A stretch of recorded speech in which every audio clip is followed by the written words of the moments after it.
નમસ્કાર. આજે આપણે ગુજરાતના ખેડૂતોની એક એવી પરિસ્થિતિ સમજવાના છીએ જે થોડી ગૂંચવણભરી છે.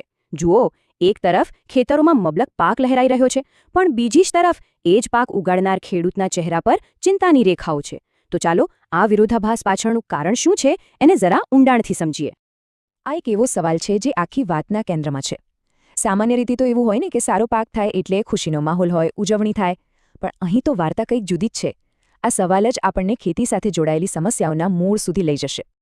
સારું, તો આખી સમસ્યાને સમજવા માટે આપણે ગુજરાતના એક બહુ જ મહત્વના પાક એટલે કે મગફળીના ઉદાહરણથી શરૂઆત કરીએ.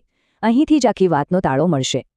જરા કલ્પના કરો, અમરેલી અને સાવરકુંડલા જેવા મોટા માર્કેટયાર્ડ મગફળીના ઢગલાથી ઉભરાઈ રહ્યા છે. પહેલી નજરે તો લાગે કે વાહ, કેટલી સમૃદ્ધિ. પણ જ્યારે ખેડૂતો સાથે વાત કરીને ત્યારે ખબર પડે કે આ ભીડ એમની ખુશી નહીં પણ ચિંતા વધારી રહી છે. અહીંયા જ આખી સમસ્યાનું મૂળ છે. જુઓ, સરકારે ટેકાના ભાવ એટલે કે એમએસપી નક્કી કર્યા છે ₹1452 પ્રતિ 20 કિલો.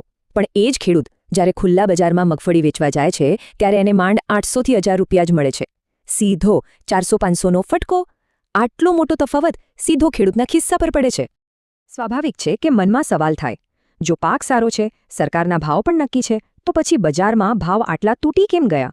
આની પાછળ એક બહુ મોટું કારણ છુપાયેલું છે. અને એ કારણ છે કુદરત.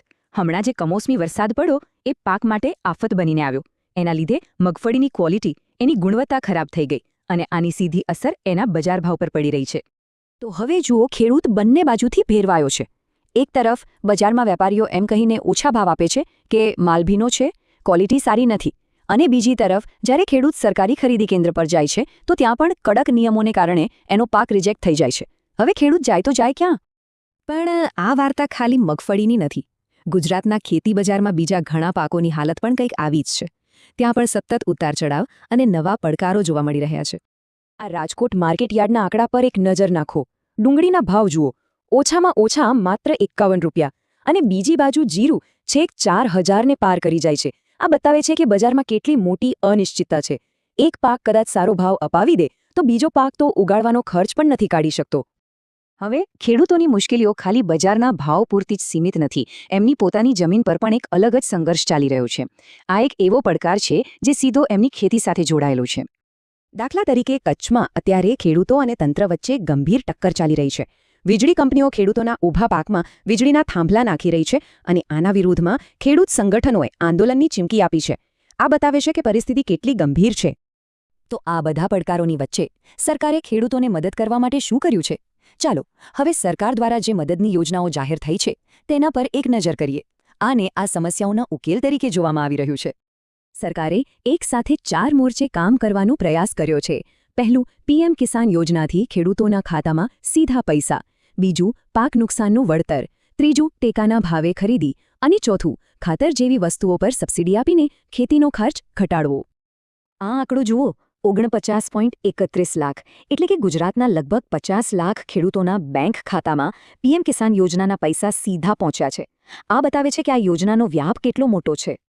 અને રકમ પણ કંઈ નાની સૂની નથી. વિચારો, ખાલી એક જ હપ્તામાં ગુજરાતના ખેડૂતોને લગભગ 1000 કરોડ રૂપિયા મળ્યા છે. આ એક બહુ મોટી આર્થિક મદદ છે જે સીધી ખેડૂતો સુધી પહોંચી છે.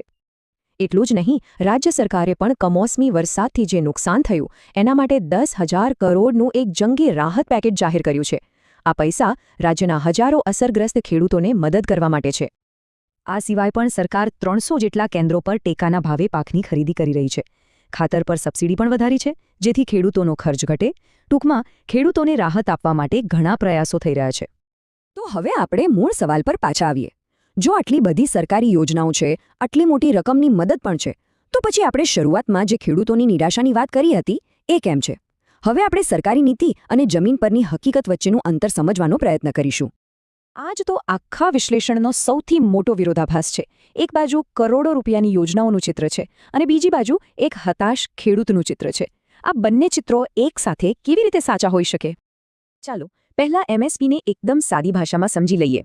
એમએસપી એટલે સરકાર તરફથી મળેલી એક ગેરંટી, એક બાંયધરી કે બજારમાં ગમે તેટલા ભાવ તૂટે, તમારા પાકનો ઓછામાં ઓછો આટલો ભાવ તો મળશે જ.